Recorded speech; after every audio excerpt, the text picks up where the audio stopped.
Hello, welcome. God bless you. So, I'm still sick. It's been over a week, starting to push 2, and still sick. My heel is doing better as long as I don't touch it. If I touch it, it gets really angry with me. So, it's doubled up in pain a few days ago. I nailed it really good. And this cold thing, it's just running the gamut. But hey, at the moment, my voice is no longer baritone, and I actually have a voice, and it's above a whisper, so that's very exciting.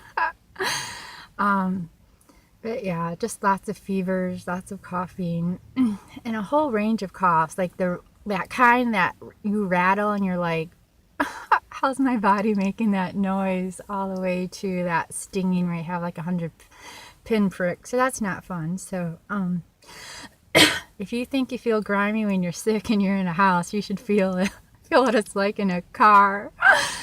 And with my ears and stuff, I've been putting like a couple different kinds of oils, and then Vicks Vapor Rub, because I've had a couple nights I just can't sleep because I just cough the second I lay down. At night my chest is really bad. So it's smelling really good in here. But yes, and I'm in my car, because when you're sick, you stay home. And my car is my home, so I've stayed home yet again, and that works. And I did get my hair washed the other day, so that's good. That's always a good thing. But yeah, and it's June gloom, and it's chilly.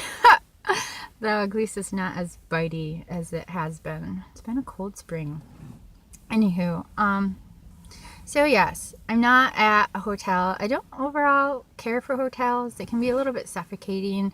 Like, you can't open up a window anymore, and you never know what they're using to clean it with, and it can be loud and a lot of walking, which is problematic. So, not the biggest fan of hotels, and they add up really fast. And I don't know. It just feels suffocating.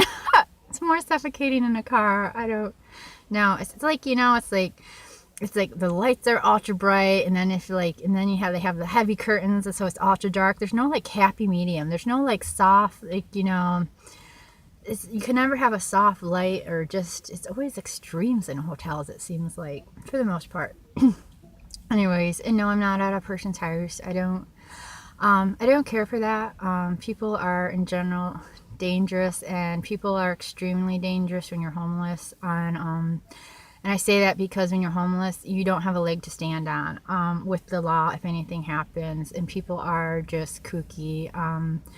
I would stay with people more often when I was first homeless, houseless, whatever you want to call this, because I do have a house. But just because it's not acceptable to you doesn't mean it's not working out for me. But yeah, so I don't need the drama. I'm already down for the count for the massive majority of the day. And then when I get sick, it's acutely sick, then it's just even rougher. And either way, whether I'm acutely sick or just dealing with my chronic stuff, being in close quarters with people, it's just too much damn drama. And it's just frustrating, because so many people have like deadlines. It's like, you need to be married at a certain time and have kids at a certain time. And when you get sick, you die or get better. And, damn you all to hell if you get like, stuck in between and are chronically ill. It's like, you know what? This is life. Like, that's your shit. Like, don't put your crap on me. It's like, it's really frustrating. And same goes with homelessness. It's supposed to be, a short thing. It's like, you know what? Sometimes it's not. Sometimes it's chronic. And, it just is what it is. And sometimes, it's because people are making bad decisions. And other times because, people are dealing with a lot of crap with injuries and illnesses.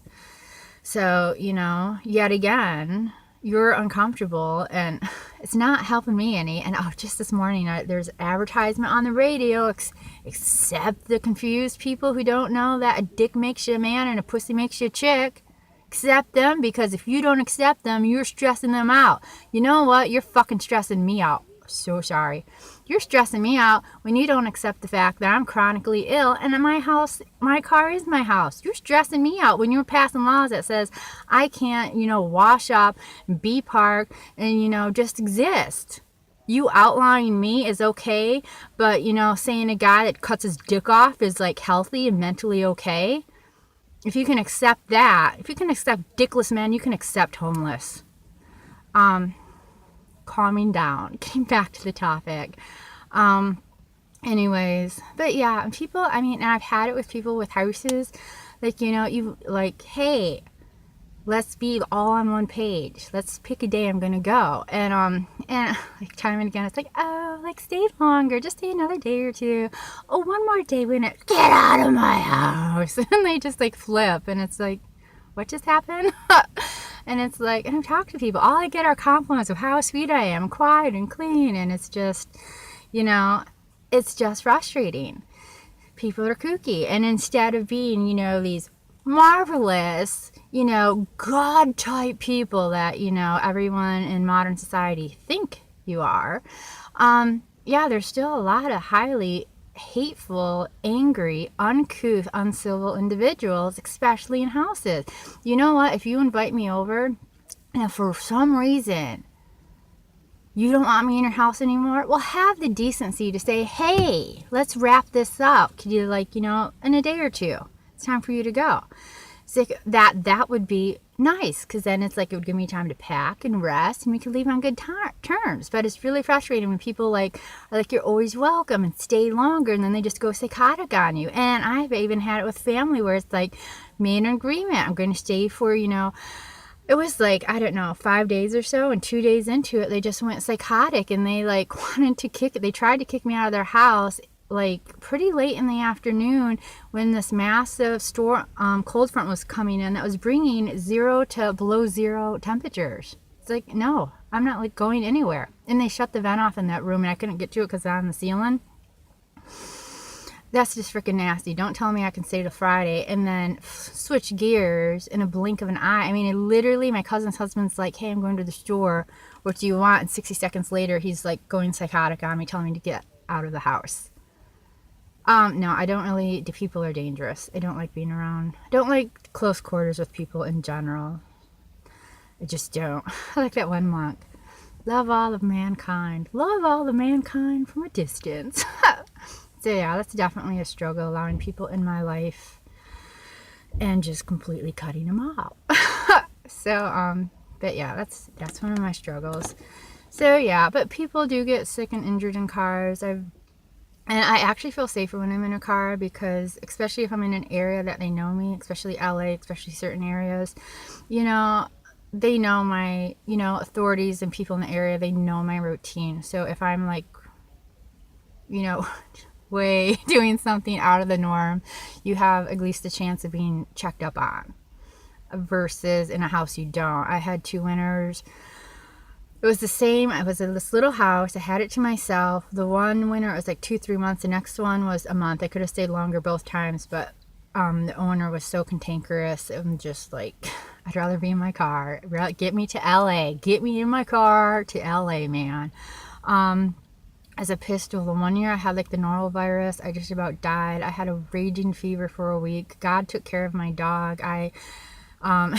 He just did, because there was 1 or 2 days where he was not fed, he was not given any water, and I did not get him out. I was that incoherent. And on the other days, I only could get him out once a day. That's it. And he's a good dog, and he's been blessed with like strong bowels and bladder, because for the most part he gets out 2, maybe 3 times a day, because I'm just down for the count. Normally I'm just up for a small portion of the day. So so God took care of him. We survived, so thank God it was winter, and I had a raging fever, so I didn't have to be concerned with heat, because there's only like this small wood stove, which was highly problematic. The next year I got sick on my way over there. I got some sort of poisoning. I spent major time at bathrooms. I eventually I almost got there. I was in like 80 miles, and at which point I passed out at a gas station. I finally got to a gas station. I fell out of my car. I was able to get up. I got to the door. It was a manual door. I had it partly open and I fainted and I went back. I smashed my head on the cement. The door shut on me, which really messed up my joints and legs. That took a while, and I'm a slow healer. And they called 911. So yeah, they wanted to take me like 100 miles away. I'm like, I'm not going over there. I'm going north. There's a hospital 70 miles north. Oh my gosh, there is. Like, yeah, there is, woman. Like, let's point the damn ambulance north.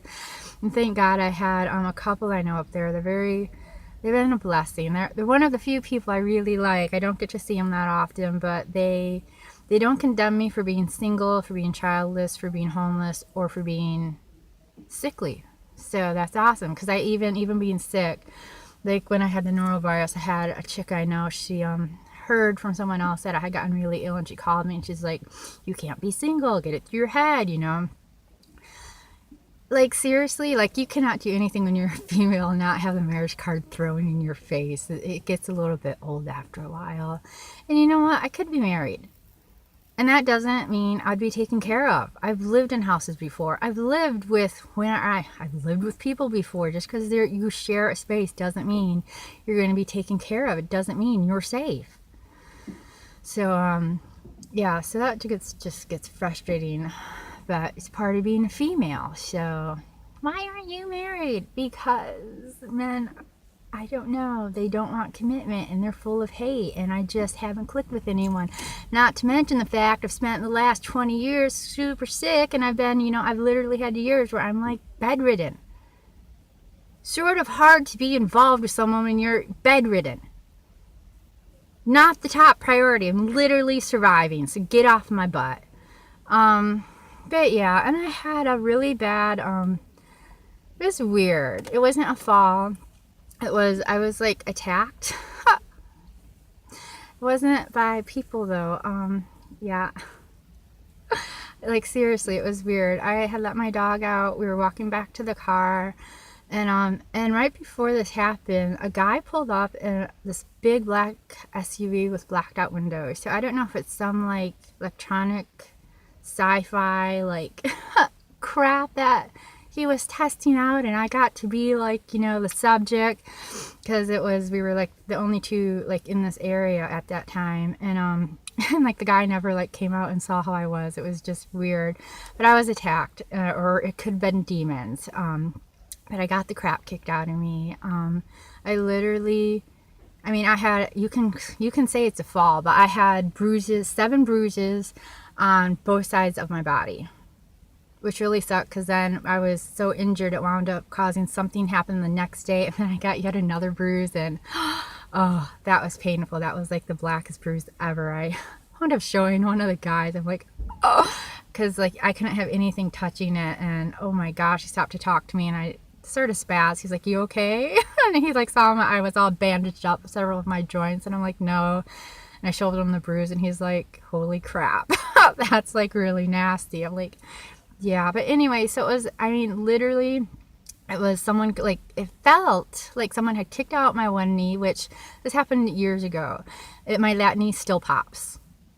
It never popped before. Then it felt like someone kicked out my ankle, which that hurt like really bad for over a year, which really sucked, because when you're in a car, you're constantly using your, between walking and gas pedals and brake pedal, that was really painful, and it still to this day flares up. I still have pain in that ankle. And then it was like someone shoved me back, and it messed up the back of my head.